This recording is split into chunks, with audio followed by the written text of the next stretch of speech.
2018년 9월 16일 하나님께서 저에게 주시는 말씀은 예레미야 31장 1절에서 6절 말씀입니다. 구약 1099쪽 예레미야 31장 1절에서 6절 말씀을 봉독에 올리겠습니다. 여호와의 말씀이니라. 그때 내가 이스라엘 모든 종족의 하나님이 되고 그들은 내 백성이 되리라. 여호와께서 이같이 말씀하시니라. 칼에서 벗어난 백성이 광야에서 은혜를 입었나니 곧 내가 이스라엘로 안식을 얻게 하러 갈 때에라. 옛적에 여호와께서 나에게 나타나사 내가 영원한 사랑으로 너를 사랑하기에 인자함으로 너를 이끌었다 하였노라. 처녀 이스라엘아, 내가 다시 너를 세우리니 네가 세움을 입을 것이요 네가 다시 소구를 들고 즐거워하는 자들과 함께 춤추며 나오리라. 네가 다시 사마리아 산들의 포도나무를 심되 심는 자가 그 열매를 따기 시작하리라. 에브라임 산 위에서 파수꾼이 외치는 날이 있을 것이라. 이르기를 너희는 일어나라. 우리가 시온에 올라가서 우리 하나님 여호와께로 나아가자 하리라. 아멘. 한 주간 교회를 비우게 되면 굉장히 궁금하고 잘 계신지 늘 마음이 이곳에 떠나지 않습니다. 덕분에 휴가 잘 다녀왔습니다. 말이 휴가입니다만 이삿짐을 좀 옮겨줘야 해서 가는데 4일, 오는데 4일, 운전만 8일 하고 가서 한 3일 일 좀 도와주고 그렇게 왔습니다. 아주 긴 시간 운전을 하면서 계속 제 내일을 떠나지 않는 단어 하나가 있었는데 인생이란 단어였습니다. 우리 어떻게 살다 어떻게 죽는가 이 생각을 참 많이 했습니다. 그래서 휴가 갔다 오면서 작은 선물로 또 졸작 하나 시 하나 준비해 왔습니다. 그래서 제목을 인생으로 붙였습니다. 화면을 참조해 주십시오. 인생, 바다보다 넓은 호수에 하늘도 다 잠겼습니다.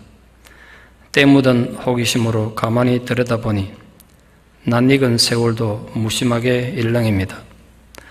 어깨를 부대끼며 아득한 지평선을 숨가쁘게 넘는 옥수수밭 위로도 세월이 줄지어 앉았습니다. 길고 짧은 제각각의 깃발들이 결국은 이곳에서 모두 멈추었습니다. 돌아보니 그게 모두 인생이었습니다. 2018년 9월 이리호와 중부의 평원에서 나중에 웹사이트에 시 올려두겠습니다.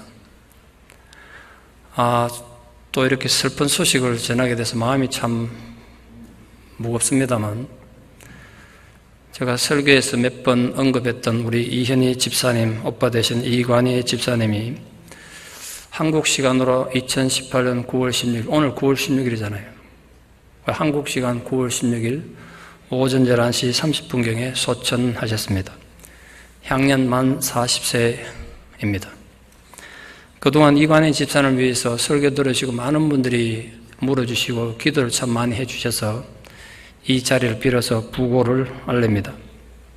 어느 죽음이든 안타깝지 않겠습니까만 정말 너무 젊은 나이에 전 잘 모르겠습니다. 하나님의 섭리와 뜻을 목사임에도 불구하고 대답을 갖고 있지 못합니다. 그렇게 믿음대로 살려고 노력하고 순수하게 순종하던 사람이 왜 그래 일찍 하나님 부름을 받아야 되는지 참 안타까운 가운데 제 마음이 너무 슬프고 또 안타까운 건 9월 16일이 이관희 집사님 생일이에요. 딱 40세 생일 되는 날 하나님 부름을 받았습니다.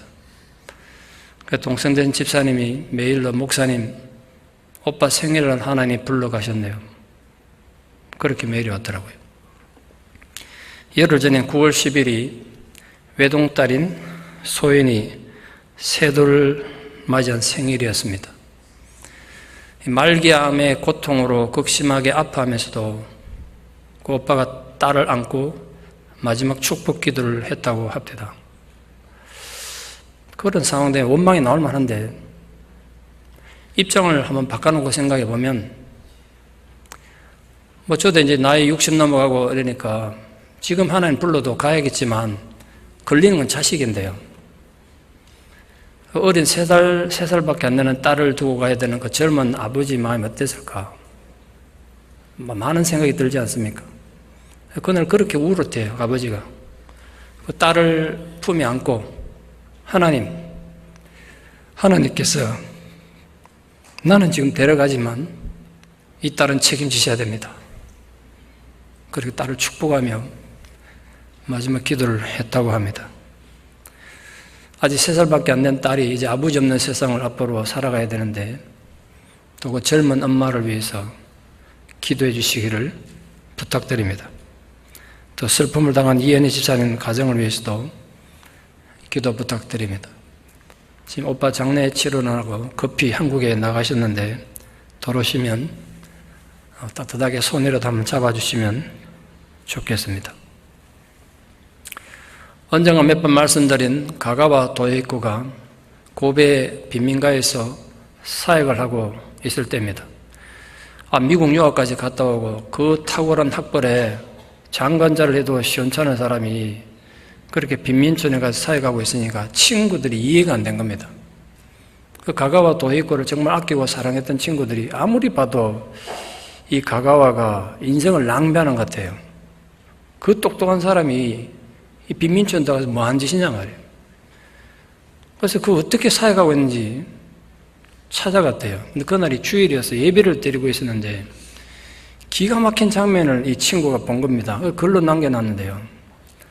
사람들이 예배를 드리는데 거기 살인자들, 창녀들, 도둑놈들, 온갖 불황배들이 가득 찬 이 예배당에서 아무도 따라 부르지 않는 찬송가를 가가와 목사 혼자서 이렇게 목소리 높여 부르고 있는 거예요, 지금.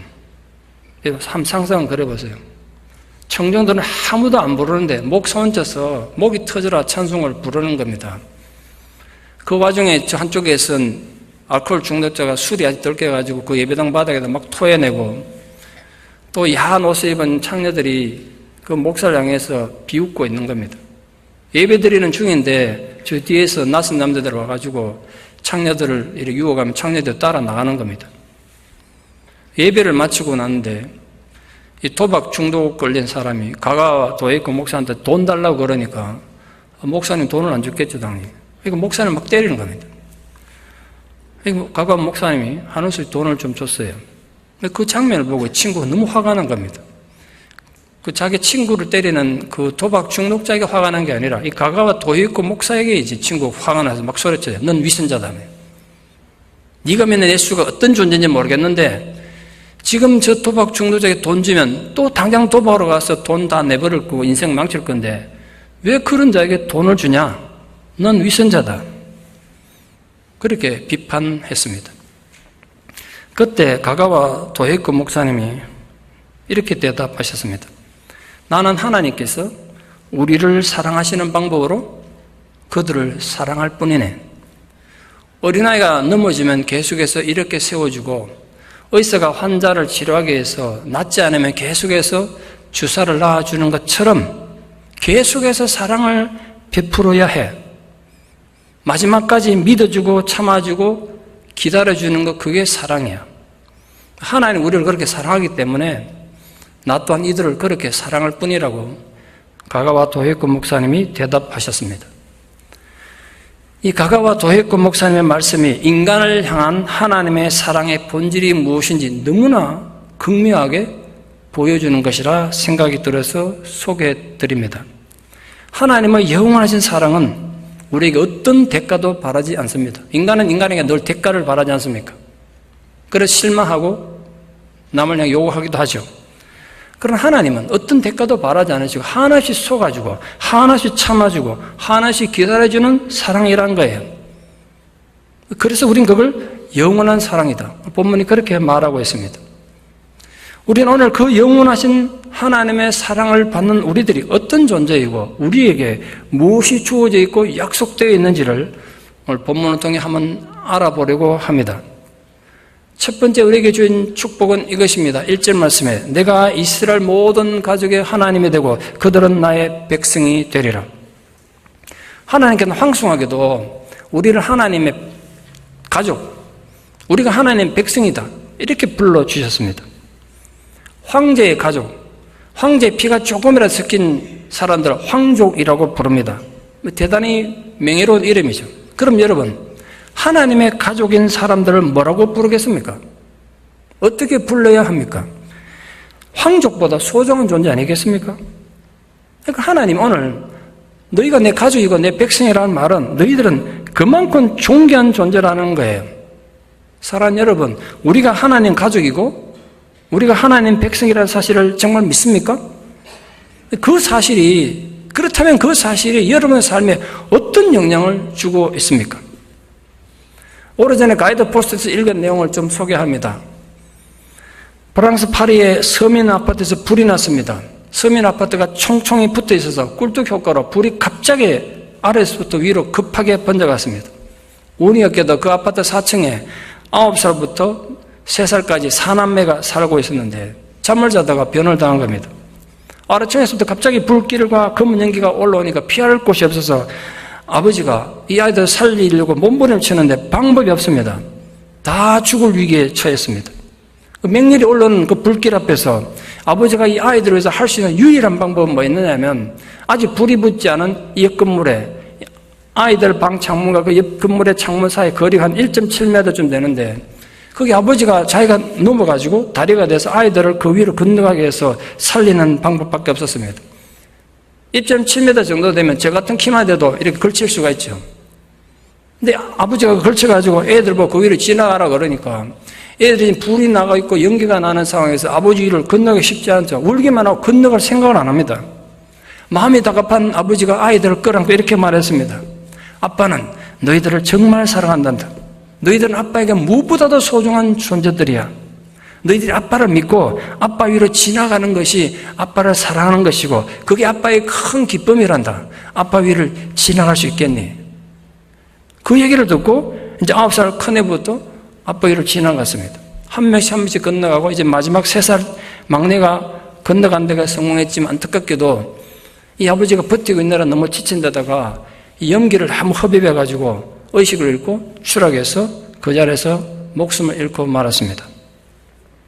오늘 내가 이스라엘 모든 가족의 하나님이 되고 너희들은 나의 백성이 되리라는 하나님 말씀이 바로 그런 눈물겨운 아버지의 희생과 무궁한 사랑을 말씀하시는 겁니다. 여러분 기억하십시오. 우리가 불구덩이 같은 그런 어려움과 위험 속에 던져져 있을 때 하나님께서는 당신께서 직접 우리를 위해 사다리가 되어주셔서 우리를 구원하시고 기꺼이 죽으신 아버지 아니십니까? 그게 성경의 약속 아닙니까? 물론 여러분 중에는 아버지로부터 받은 상처가 많아서 하나님을 아버지라고 부르는데 거부감을 가지는 사람이 있을 수도 있습니다. 실제로 제가 그런 분을 많이 만나봤습니다. 그러나 하나님 아버지께서는 분명히 그 영원한 아버지 사랑으로 우리를 위해 희생하시고 죽으셨습니다. 그래서 그 사랑으로 우리를 다시 일으키시고 회복시키기를 원하시는 것입니다. 부디 그 하나님 아버지 사랑으로 여러분의 마음이 치유되고 회복되는 감동이 있기를 축원합니다. 오늘 본문에서는 그 하나님의 무궁한 사랑이 우리에게 어떤 방식으로 주어졌는지를 여러 가지로 설명하고 있습니다. 첫 번째 2절 말씀에 이렇게 말하고 있습니다. 칼에서 벗어난 백성이 광야에서 은혜를 얻었다.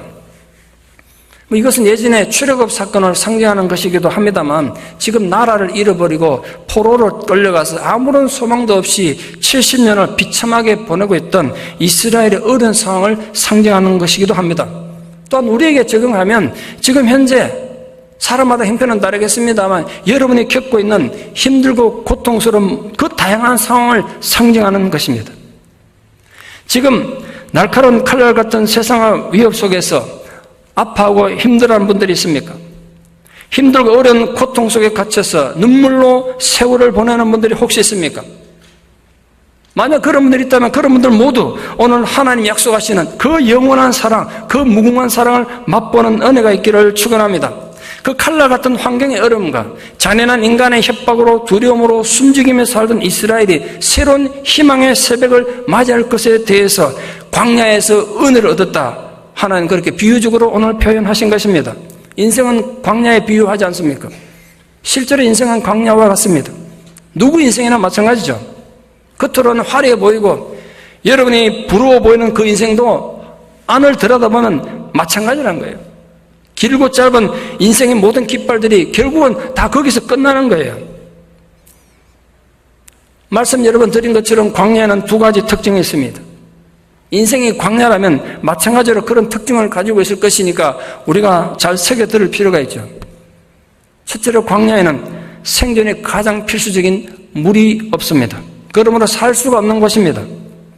우리 인생이 또한 그렇게 광야 같은 곳으로 갑자기 질러갈 수가 있습니다. 기본적인 안정감을 상실하고 두려움과 거질감과 인간적인 배신감만이 가득한 그 인생, 그게 광야인 거예요. 지금 여러분 정서적으로, 감정적으로 그렇게 광야를 사는 분들이 많을 것입니다. 광야는 또한 길이 없습니다. 그래서 어디로 가야 할지 막막하기만 합니다. 내가 지금 이 힘든 상황에서도 살긴 살아야 되겠는데 길이 보이지 않고 그냥 캄캄하기만 합니다. 실제로 사막에서는 안내자 없이 함부로 가다가는 제자리 뺑뺑 돌다가 지쳐 목숨 잃기 십상입니다. 이건 내일에 대한 엄청난 불안감이죠. 우리 인생도 한순간 길이 보이지 않아서 미래에 대한 엄청난 불안감과 절망 속에 던져지기도 합니다. 지금 삶의 안정감을 잃고 영혼의 광야에서 힘들어하는 모든 분들에게 이 하나님 아버지의 무궁한 사랑과 위로가 함께하기를 간절히 축원합니다. 미국 남북전쟁 때 아버지가 전사해서 어린 시절을 힘겹게 보내야 했던 피터 필립 빌혼이라는 소년이 있었습니다. 소년의 아버지는 원래 마차 바퀴 만드는 노동자였습니다. 이 소년이 배운 게 아버지로부터 그거밖에 없으니까 아버지도 없는 집안의 소년 가정이 돼가지고 마차 바퀴 만드는 힘든 노동을 하고 있었습니다. 사는 게 얼마나 힘들었겠어요. 이 소년의 유일한 희망은 이제 밤 되면 술집에 가서 술 마시는 거였습니다. 어린 시절에. 근데 이 소년이 노래를 잘했나 봐요. 술집에 가서 술김에 노래를 자꾸 하다 보니까 술집 주인이 그 노래를 듣고 너 오늘부터 우리 집 와서 전문적으로 노래하는 가수가 되라. 이래가지고 원치 않게 가수가 됐습니다. 이제 술집에서 술 마시고 노래 부르는 게 주업이 됐습니다. 소문이 많이 났겠죠. 동네 사람들이 와서 보고 이런 생각을 많이 했습니다. 사람들이. 야, 저 친구가 노래를 참 잘 부르는구나. 저 아름다운 목소리로 하나님을 찬양하면 얼마나 좋을까. 옆에 있는 이웃이 그렇게 생각한 거예요. 그래서 어느 날 그 지역에 무디 목사님께서 집회를 오셨는데 무디 목사님 정말 귀한 분이니까 꼭 한 번만 가서 집회를 가보자 계속 강권해서 어쩔 수 없이 그 강권에서 끌려가듯이 집회를 갔습니다. 근데 첫날 저녁 집회를 듣는데 목사님 말씀을 통해 말할 수 없는 감동을 받았습니다. 그 다음 날부터는 둘째 날부터는 자기 혼자 몰래 가가지고 12일 동안 집회가 계속됐는데 그 12일 동안 집회를 다 참석하고 결국 마지막에는 진심으로 회개하고 예수를 구주로 영접하게 됐습니다. 그 뒤에 광야 같았던 그의 인생이 희망이 생긴 거예요. 자기가 노래하고 작곡을 하게 돼가지고 그 뒤로 무려 2,000편이나 되는 찬송가를 직접 작사 작곡했습니다.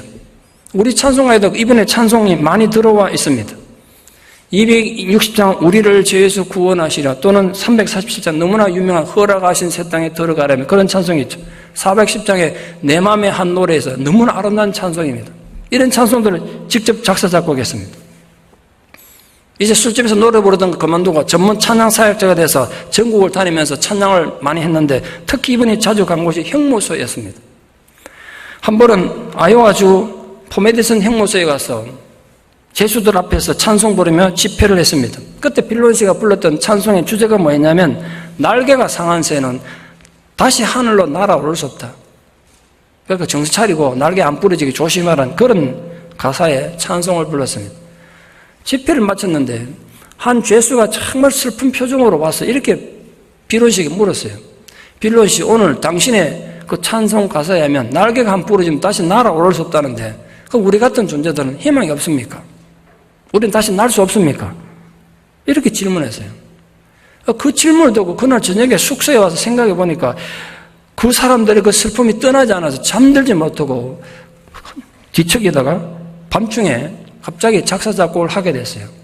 그래서 만들어진 찬송이 예수께로 가면 무슨 죄라도 다 용서받는다고, 예수께 맡기면 실패한 과거도 새롭게 되죠. 주님의 사랑에 당신의 인생을 맡기세요. 그러면 날개는 다시 새로워져서 높이 높이 하늘로 날아오를 수 있다고. 이런 가사의 곡을 작사 작곡했습니다. 다음 날 같은 감옥 가서 그 죄수들의 그 노래를 들려줬습니다. 그리고 20년이 흐른 어느 날 비론이 YMCA 본관에서 역시 찬양 집회를 할 텐데 육군 대령 군복을 입은 한 군인이 나와서 간증을 좀 하겠다는 거예요. 내용은 이런 거였습니다. 자기는 어릴 때 정말 불량배였고 희망 없는 불량 청소년이었습니다. 그래서 감옥을 내 집처럼 드나들던 어느 날 아이오와주 포메디슨 형무소에 갇혀 있었는데 빌론 선생님이 와서 찬송을 부르기를 예수께 가면 무슨 죄도 다 용서받고 깨어지고 부서진 상처가 치유돼서 높이 높이 하늘로 날아올 수 있다는 그 찬송에 자기가 너무 희망을 가지고 자기도 주님께 자기 인생을 의지했더니 생명도 희망도 없던 사막 같은 내 인생이 오아시스로 바뀌었다는 거예요.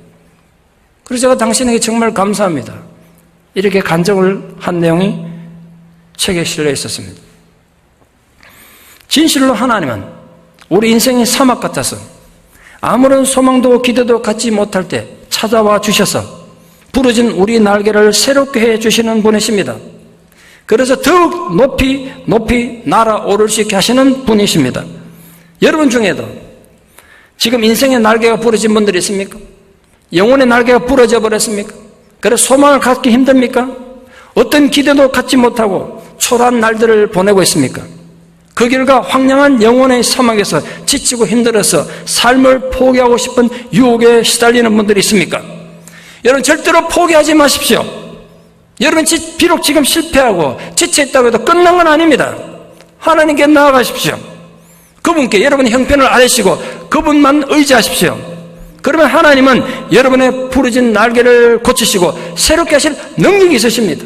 여러분으로 하여금 높이 날개치며 올라가는 독수리가 되게 하실 것입니다.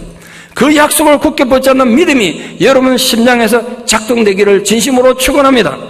물이 없고 길이 없는 인생의 광야에서 미래에 대한 불안함으로 앞으로 나아가지 못하는 자들이 다시 살아서 소생하게 되는 건 바로 하나님의 은혜를 얻었기 때문입니다. 하나님의 은혜가 임함으로써 살 수 없던 자가 살게 되고 미래가 없던 자가 길을 찾아 나가게 된다는 거예요. 하나님 은혜의 가장 구체적인 표현이 오늘 본문의 안식으로 표현되고 있습니다. 물이 없는 광야에서는 결코 안식할 수 없습니다. 길을 잃은 사막이 방황하는 동안에는 결코 안식이 있을 수가 없지 않습니까? 이 불안과 초잠 속에서는 결코 쉴 수가 없죠. 그러나 오늘 하나님의 안식이 우리에게 약속되어 주어진 것입니다. 그 하나님의 안식, 하나님의 평안, 하나님의 평화 가운데 너희가 쉬게 될 거란 거예요. 우리가 너무나 잘 아는 시편 23편에서 다윗이 이렇게 고백했지 않습니까? 그가 나를 푸른 초장에 누이시며 쉴 만한 물가로 인도하시는도다. 양은 말씀드린 것처럼 불안하면 절대로 풀밭에 눕지 않습니다. 풀도 뜯지 않고 물도 마시지 않습니다.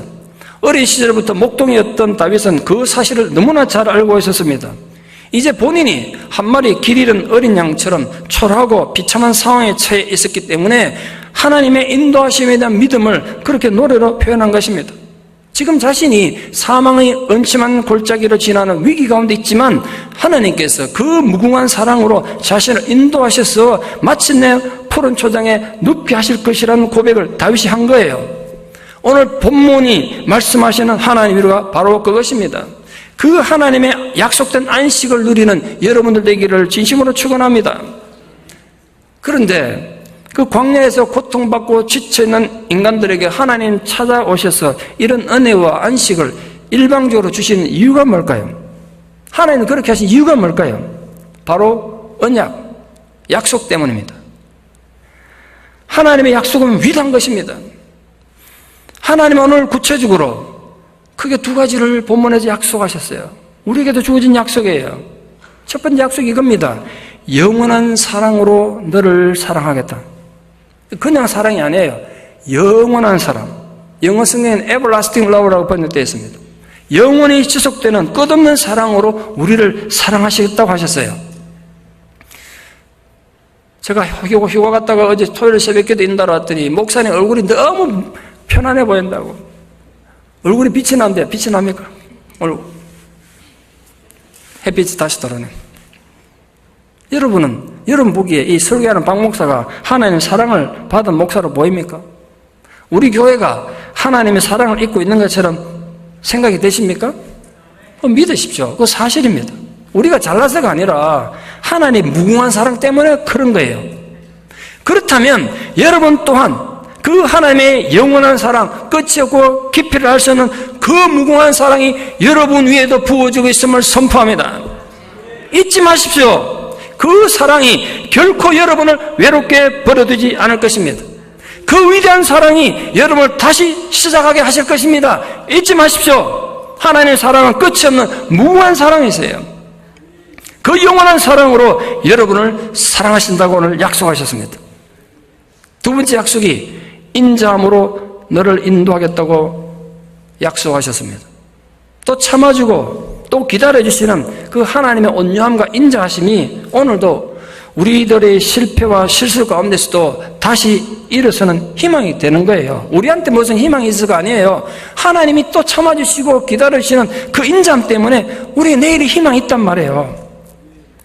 오늘 하나님의 이 은혜로 인해서 우리가 생존 불가능한 조건에서도 하나님 은혜를 회상시키셔서 너희들에도 미래가 있다, 너희에게도 희망이 있다, 그렇게 새로운 미래를 하나님 약속하고 있는 것입니다. 여기 등장하는 세 가지 중요한 단어, 은혜, 사랑, 인자는 하나님과 하나님의 백성들 간의 독특한 관계를 드러내는 말씀입니다. 특히 인간을 향한 하나님의 언약을 사용할 때 나타내는 용어들이에요. 그 은혜와 그 사랑과 그 인자함으로 다시 일어서는 축복된 여러분들 되기를 축원합니다. 하나님은 그 은혜와 그 인자와 그 사랑으로 무엇을 우리에게 하시려고 한다고 본문에서 말씀하고 있습니까? 하나님은 그 인자와 그 사랑과 그 은혜로 우리를 다시 이렇게 세울 것을 약속하셨습니다. 여기서 다시라는 말이 본문에 사실 아주 자주 사용됐는데 히브리 원문에는 맨 처음에 두 번이나 되풀이되어 쓰였어요. 그만큼 감격적인 회복을 강조한 거예요. 다시란 말은 예전에 그런 영광을 누린 적이 있었다는 걸 전제로 하죠. 우리도 다시 시작하는 거예요. 다시 일어서고 다시 새롭게 시작할 것입니다. 모든 것이 끝나고 내 인생의 실패를 끝난 것 같지만 그러나 하나님으로 인해 다시 일어서게 되는 것입니다. 여러분의 모든 파괴된 관계가 다시 시작되기를 축원합니다. 여러분의 깨어지고 부서진 꿈이 다시 생명을 갖게 되기를 축원합니다. 오늘 하나님께서 우리에게 그런 사랑으로 무엇을 회복에 대한, 어떤 회복에 대한 약속을 하고 있습니까? 적어도 세 가지 회복을 약속을 말씀하고 있습니다. 첫 번째 사회적인 회복을 말씀하셨고 그것이 구체적으로 실현되었습니다. 전쟁 포로로 소망 없이 살던 비참함에서 벗어나서 전혀 다른 세상을 살게 될 거란 거예요. 4절 말씀만 보시겠습니까? 이렇게 약속하셨어요. 처녀 이스라엘아, 내가 다시 너를 세우리니 네가 세움을 입을 것이요. 완전히 무너진 거예요 이제. 내가 너를 다시 이렇게 세울 거란 거예요. 오늘 그 축복과 그 약속이 여러분 한 사람 한 사람에게도 동일하게 이루어지는 감격이 있기를 축원해요. 아, 내 인생 여기서 끝났고 내 삶의 관계는 모든 게 다 끝났구나 생각됐는데 하나님의 은혜로 다시 시작되는 그 은혜 말이죠. 하나님은 우리 존귀함을 그렇게 회복하신다고 약속하셨어요. 깨어진 자존감이 회복되기를 그래서 정말 축원해요. 소고로 너를 장식하며 그랬습니다. 소고는 말 그대로 작은 부귀예요. 축제 때 사용되는 악기였는데 특히 전쟁에서 승리하고 계신행진할 때 사용하던 겁니다. 그 이스라엘의 회복이, 그리고 여러분들의 현재와 미래의 회복이 얼마나 영광스러울 것인가를 그렇게 말해주는 거예요. 단순히 예전에 살던 정도의 회복이 아니라 전혀 새로운 차원의 회복을 약속하신 거예요. 그 즐거움의 회복을 약속하셨습니다. 삶의 기쁨을 회복하실 것을 약속하셨어요. 사는 게 지긋지긋하고 지쳐서 죽지 못해 사는 그런 삶이 아니라 여러분 힘이 들어도 즐겁고 고생을 해도 기쁨이 넘치는 그 삶의 회복을 약속하셨습니다. 그러니까 이런 힘을 내시고 기쁘게 삽시다.